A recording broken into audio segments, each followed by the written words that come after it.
நண்பர்கள் அனைவருக்கும் வணக்கம். செய்திகளின் தொகுப்பை நம்ம பார்க்க போகிறோம். இந்தியா பாகிஸ்தான் போர் வருமா வராதான்ற கொஸ்டினை விட அப்படி ஒரு போர் நமக்கு வேணுமா வேணாமான்ற ஒரு கேள்வியை நம்ம எழுப்பி நம்ம அதுக்கு யோசித்து பார்க்கணும். அப்படி வேணுமா, ஏன் நான் அப்படி கேட்குறேன் அப்படின்னு சொன்னால், எப்படி யோசித்து பார்த்தாலும் இது ஒரு தனியாக ஒரு இயக்கம் செஞ்சுதா இல்லை ஒரு நாடு திட்டமிட்டே செஞ்சுதா அப்படின்னு சரியான அக்யூரேட்டான ஒரு எவிடன்ஸ் நம்மக்கிட்ட இல்லை என்று சொன்னாலும், உலக நாடுகள் இந்தியாவோடு கைகோர்த்து நிற்கக்கூடிய சூழலையும் நாம் நினைவில் கொள்ள வேண்டும். இது வேர்ல்டு பாலிடிக்ஸ், உலக அரசியல். ஏன்னா இப்போ பொதுவாக ஒரு நாட்டுக்கு ஒரு நாடு சப்போர்ட் பண்ணாது, அதே நேரத்தில் தனக்கு சில விஷயம் தேவைன்ற காரணம் கருதியும் ஒரு சில நாடு சப்போர்ட் பண்ணுதுன்னு வைங்களேன். ஆனால் இங்கே இந்தியாவோட கைகோர்த்து நிற்கிற நாடுகள் எல்லாமே நியாயம் கருதி தான் நிற்கிறாங்கன்றதுல மாற்று கருத்தே கிடையாது. இந்தியாவின் பக்கம் நியாயம் இருக்கு அப்படின்னு அது முடிவாயிடுச்சு. அவ்வளோ ஏன், இந்தியாவில் இருக்கக்கூடிய பிற கட்சிகள் கூட அரசாங்கத்திற்கு ஒத்துழைப்பு கொடுக்குறாங்கன்றது நம்ம யோசிச்சு பார்க்கணும். டீ கடை ஸ்பீச், தேநீர் கடையில், அந்த டீ கடையில் பேசுகிறாங்க தெரியுமா, அந்த உங்களுக்கு தெரியும் நினைக்கிறேன் அந்த ஸ்பீச்லாம். அதில் யார் பேசுகிறவர், அவர் யாருக்கு சப்போர்ட்டாக பேசுகிறாருன்னு அவருக்கே தெரியாது. அந்த டீ குடிச்சு முடிக்கிறதுக்குள்ளே ஒரு உலகத்தையும் ஒரு ரவுண்ட் அடிச்சிருவார். அந்த மாதிரி ஒரு பொதுவாக டீ கடைகளில் பேசக்கூடிய ஒரு ஸ்பீச் தற்போதைய காஷ்மீர் தாக்குதல் அந்த மாதிரியான ஸ்பீச் இது கிடையாது. இந்தியர்களாகிய நமக்கு ஒரு பெரிய கடமை இருக்கு. இறந்தது நம் உறவுகள். அந்த உறவுகளுடைய துயரத்தை நினைச்சா உண்மையாக எனக்கு அது என்னமோ தெரியல, இது சாதாரணமாக என்னால் கடந்து போக முடியல. ஏதோ ஒரு சேனலுக்கு நம்ம ஏதாவது ஒரு கண்டென்ட் போகிறோம், அந்த மாதிரியான பதிவு இது கிடையாது. ஏதோ ஒரு ரீல்ஸ் போகிறோம், அது இல்லை. இது எனக்கு குழந்தை இருக்கிறான், என் பையனுக்கு 9 வயசு ஆகுது. அந்த ஒரு பையனை பார்க்கும்போது எனக்கு கண்ணுலாம் கலங்குது. அந்த வயசில், அதாவது அப்பாவை, ஒருவேளை என் பையன் நான் இறந்தா அவனுக்கு இந்த மாதிரிலாம் அழ தோணுமா அப்படின்லாம் தோணுச்சு. உங்களுக்கு தெரியும், ஒரு 10 வயசு 11 வயசு பசங்களை வச்சுருக்க அப்பாங்களுக்கு நான் சொல்கிறது புரியுன்னு நினைக்கிறேன். ஏன்னா இது வெறும் கிண்டல் கிடையாதுங்க. ஒரு பொண்டாட்டி எதிரிலேயே ஒரு புருஷனை சாவடிக்கிறாங்க, புள்ள எதிரிலேயே ஒரு அப்பனை சாவடிக்கிறாங்க.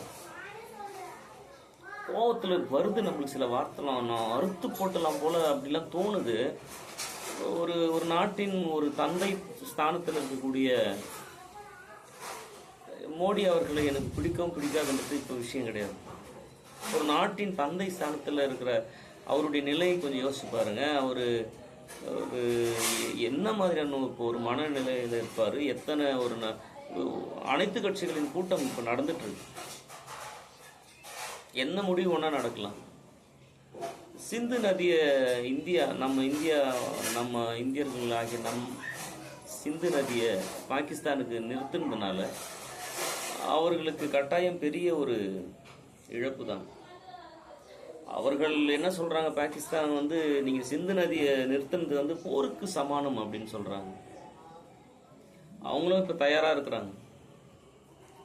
அவங்ககிட்ட இருக்கிற ஆயுதம், நம்ம இந்திய ஆயுதம், இராணுவர்கள் எண்ணிக்கையாவது 3 அந்த விமானப்படை, கப்பல் படை, தரைப்படை, இந்த 3 படைகள் 2 நாடுகளையும் ஒப்பிடும் பொழுது இந்தியா, அதாவது நமது இந்தியா, பாகிஸ்தான், 2 நாட்டையும் ஒப்பிட்டு பார்த்தா முப்படைகளில் நம்ம இந்தியா கிட்ட இருக்கக்கூடிய 3இல் 1 பங்கு கூட பாகிஸ்தான் கிட்ட கிடையாது.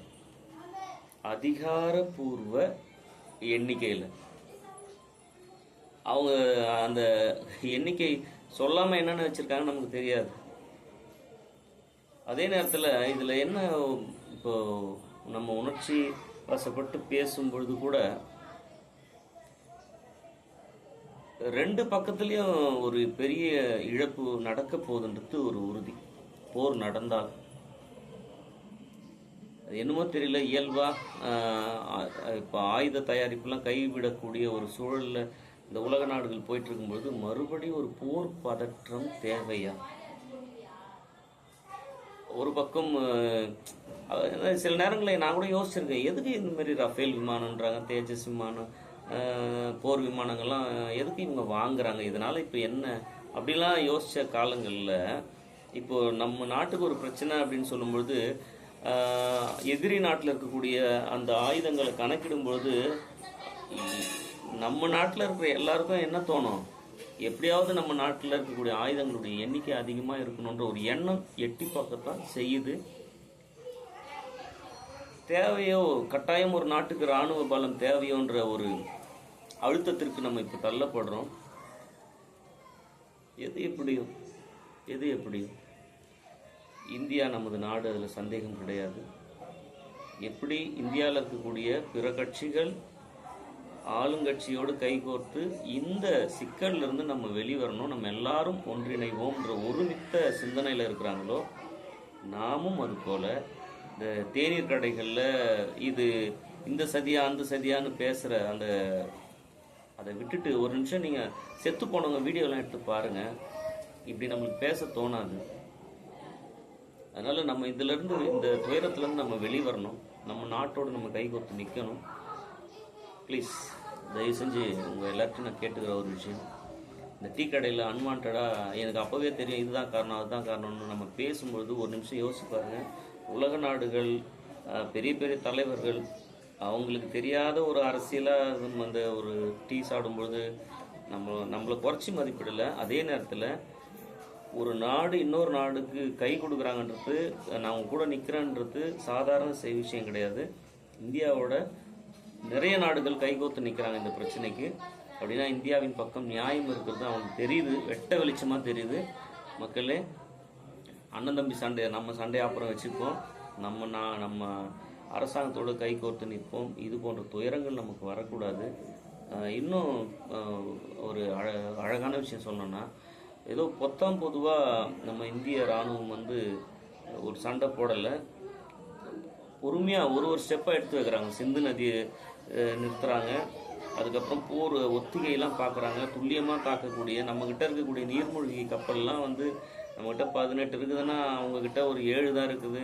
அப்புறம் ஒரு சில இந்த போர் விமானம் தாங்கி கப்பல் நம்மக்கிட்ட ஒரு 2 இருக்குதுன்னா பாகிஸ்தான்கிட்ட கிடையவே கிடையாது.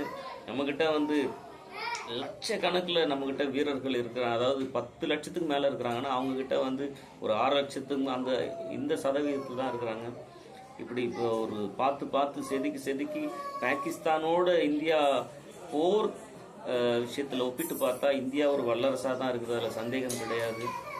எது எப்படியோ இறந்த வீரர்களுக்கு ஒரு ஆழ்ந்த, அதாவது இறந்த வீரர்கள் என்று சொல்லிட்டேன், இறந்த அந்த சுற்றுலா பயணிகளுக்கு ஒரு ஆழ்ந்த இரங்கலை சொல்லிட்டு மீண்டும் ஒரு முறை எதிர்வரும் காலங்களில் இது மாதிரியான சிக்கல்கள் எந்த நாட்டுக்கும் வரக்கூடாது.